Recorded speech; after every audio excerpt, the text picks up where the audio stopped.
Mr. Sammon, start with you. How does Kamala Harris being a woman change the dynamic? I think it's an extra challenge, whether you want to admit it or not. There are people who may or may not be ready for a woman to be president of the United States. You would think we would be beyond that, but I think there are some Americans that still harbor some doubts. Hillary saw that as well. So that just makes her, her order is a little taller, if you will. I think she has more to gain in this debate and more to lose in this debate than Trump.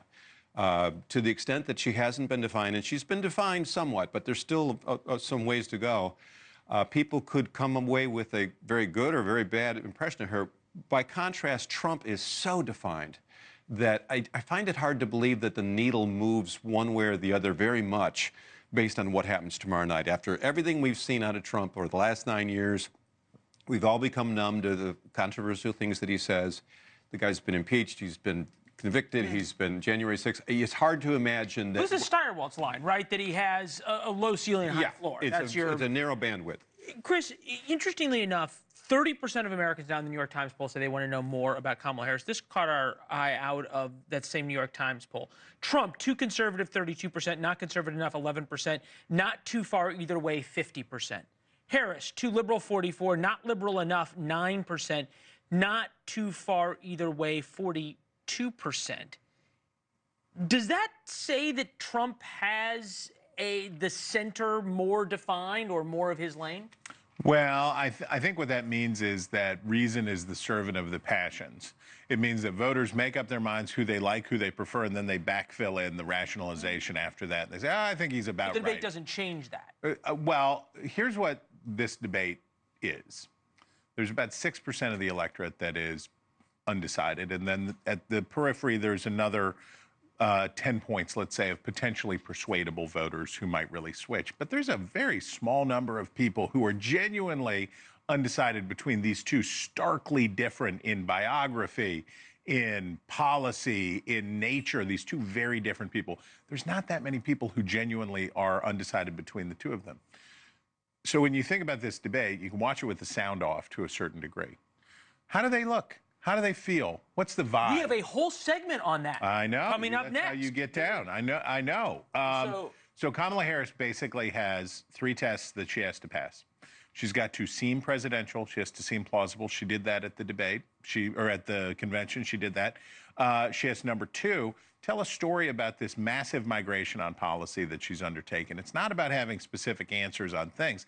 She has to tell a story to people that says, okay, I see how it's possible that a person thought this way in 2019 and thinks this way in 2024. She has to have a good story to tell. And the third thing is she has to annoy Donald Trump without annoying the rest of the world. Hillary Clinton wrote a piece in the New York Times, the worst advice I can possibly imagine for Kamala Harris. Attack him directly, go right in his face, push him on specifics. No. That will annoy the audience the way that Hillary Clinton annoyed the audience. She should be aloof. She should float above him and make him mad that way.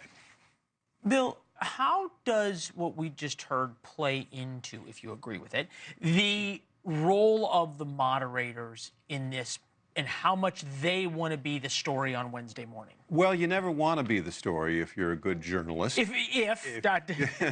Big if. But I think the moderators should ask some pretty obvious questions, and if they don't, I think the candidates should ask them of each other. For example, on the question of her migration on policy, I think you stipulate to her, Madam Vice President, you said in a previous interview that your values haven't changed. Stipulate it. Okay, we're going to take you at your word. Why have your policies changed? And that way it gives her less wiggle room to wiggle out of that. Similarly, someone needs to ask Donald Trump, you've been saying for years that you won the election in 2020, and then the other day you said you lost by a whisker.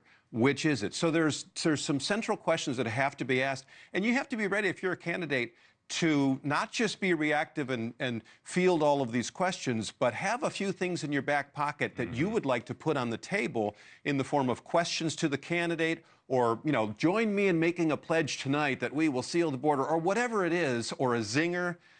Think Ronald Reagan or Lloyd Benson. Those are hard to pull off, and if you look too rehearsed. Think Kamala Harris, right? Kamala Harris is the one who said that little girl is me.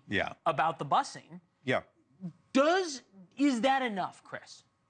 I think for the first test of being plausibly presidential, you can't study for that test. You either are or you aren't. And we saw with Barack Obama in 2008, he walked down on the stage with Hillary Clinton, and people said, "Oh, I buy it. Seems like this guy could be president." Talking about the primary. Yeah. How do you know? How do you know until you go? So that's the big moment. These two people have never met each other. They have never been on the same stage. Thanks for watching. Go to joinnn.com to find NewsNation on your television provider.